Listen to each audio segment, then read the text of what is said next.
Hey everyone, welcome to Reddit Readout. Today we are checking out Malicious Compliance. Story 1. Heres, your report.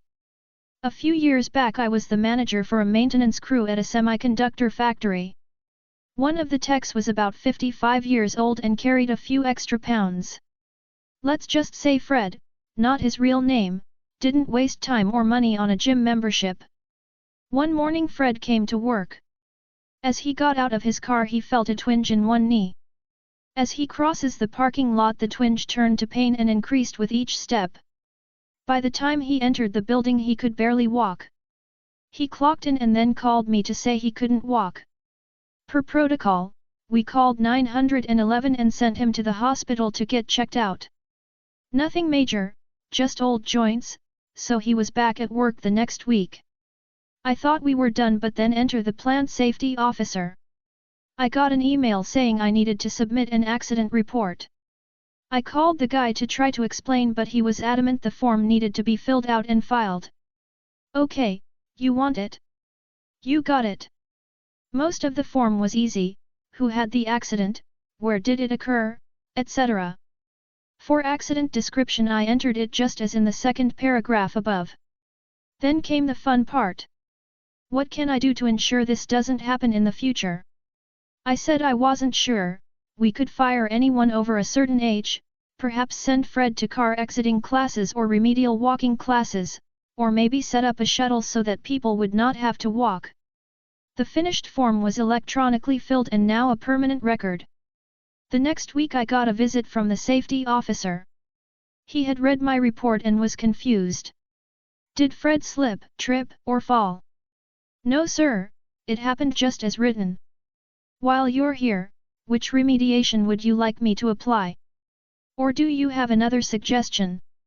He said he would have to get back to me, which he never did. Story 2. The Loser Army. I work for a university. Recently we were told we have new performance evaluation criteria, but we can't be told what they are because they are private. However, they seem to involve everyone except administrators publishing an unspecified number of academic papers in what are called premier journals.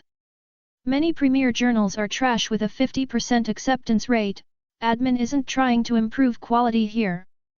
This fucks over a lot of teaching faculty, some of whom do not have PhDs and have contracts, being disregarded by the admin, that do not involve research. These faculty also have many sections of classes with double the number of students they were hired initially to teach. This was enacted to purge teaching faculty by making them feel they are to blame for being fired, even though their only job is teaching. It also purges faculty that take a lot of time to do high-quality, serious work. I am in the research faculty, so I have formed a loser army of disgruntled people to co-author and proliferate meaningless papers for the shittiest premier journals. Accordingly, those meant to be purged are now meeting the criteria with flying colors, outperforming people who intended to survive by currying favor with the admin. Story 3. Yes Mom, I will obey. Many years ago, I was visiting my parents just before their departure for a month-long vacation.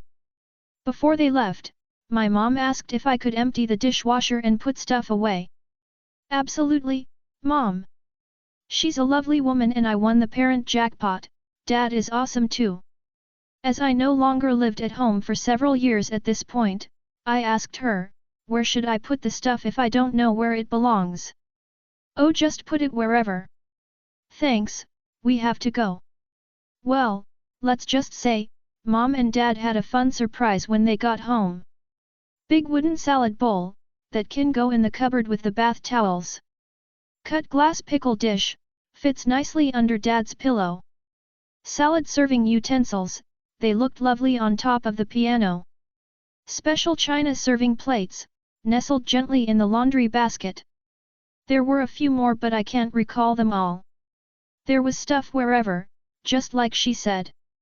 She just laughed when she found the first item, she wasn't mad at all. She said every time she found something in an unusual place, it made her smile and think of me. Story 4. You want me to patrol each park? Fine by me. This come from back when I was working security in a local hospital. The hospital itself was made up of main building AE/minors and wards, estates office, old ambulance station, the maternity ward and a management house which would house all of the upper management while they worked. Around the building were car parks. We had 9 in total, ranging from large to only a couple of spaces, but still a wide area. It would take around 30/40 minutes to check all the car parks, and take 10-15 minutes to get to one side of the site edge to the other. Our security office was located just outside of A/E, as believe it or not, but that was where most of the trouble was, which called for security to be there. As a fairly small hospital, there was only maximum of 3 security on each 8-hour shift. Security management could help but often didn't want to get involved. We were doing our normal patrols of once every 30 minutes to go around each of the wards, which kept us quite busy if nothing was happening that day on shift. One day a nurse complained to the security manager that we need to be more visible around the car parks to stop break-ins. We don't often patrol the car parks as it's park at your own risk, as the site was lacking funds for extra security. Our manager understood this, which is why it just stayed as it was, due to the security team needing to stay in the wards and A/E to protect staff and patients. 6 months go by, manager leaves.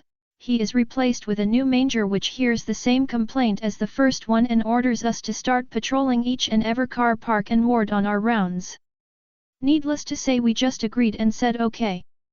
Please note, I know this would not end well, but I complied with my new orders and every day without fail walked around all the car parks, even if it was half or nearly empty.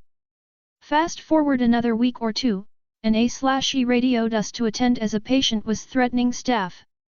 However, security officers were on the back car park roughly 5-10 minutes away even when running.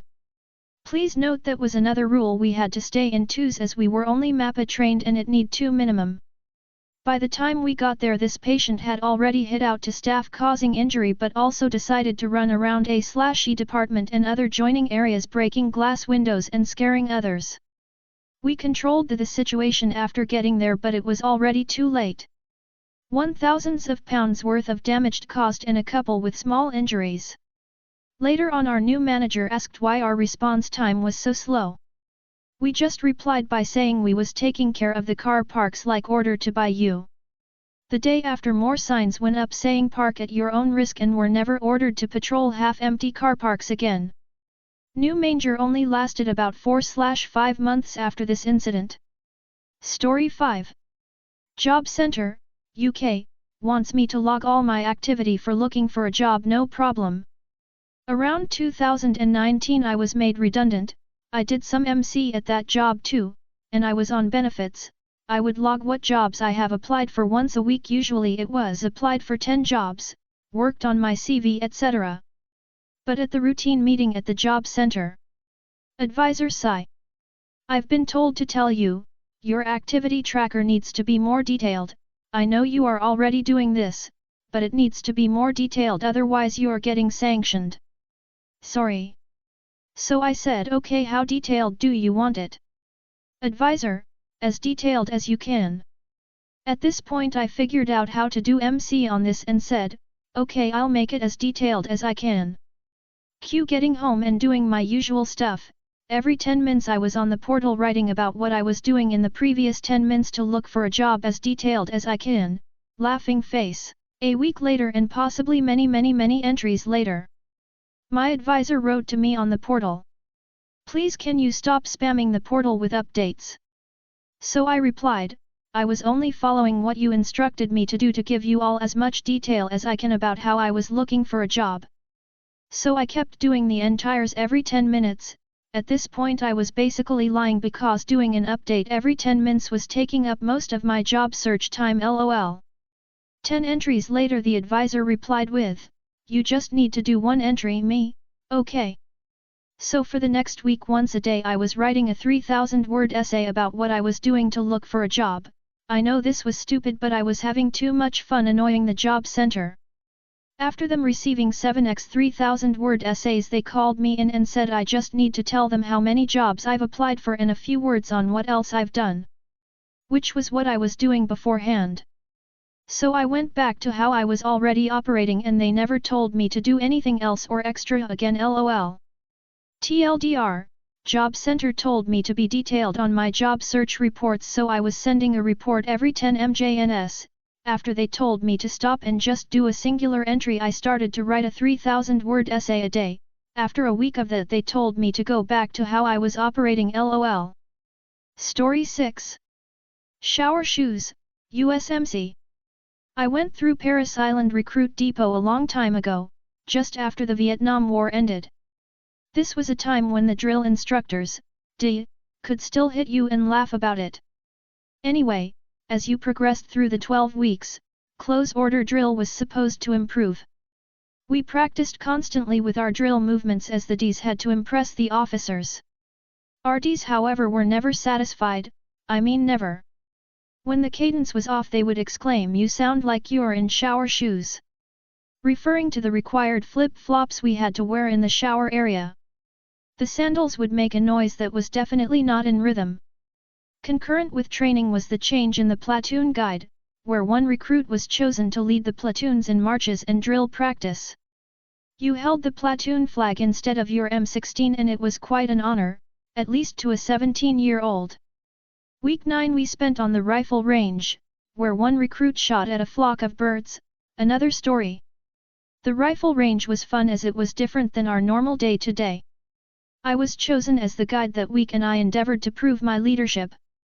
One night during our showers, the fire alarm went off, forcing everyone out onto the street in our skivvies and shower shoes. As guide, it was my job to make sure all the squads lined up properly, and I was to move the platoon away from the barracks, down the street. As I assembled the recruits, I noticed the entire officer command of the depot was on hand to observe. I could not resist this opportunity, and in my loudest voice I yelled, "Move it, recruits! You all sound like you're marching in shower shoes." Needless to say, while the platoon thought this was funny as hell, my Ds went absolutely apeshit. They made a show of stripping my guide honors right there, and I went back to being a lowly Marine wannabe. I still think it was funny, now many years later. Fucking Ds couldn't take a joke. Story 7. You need a call back first thing in the morning, no problem. Many years ago, I had a very demanding client at work. I was traveling on an assignment, and while I was gone, this person was trying to reach me. She became very upset when she was informed that I was unavailable and insisted that I return her call first thing in the morning. This was a Thursday and the next day was Good Friday.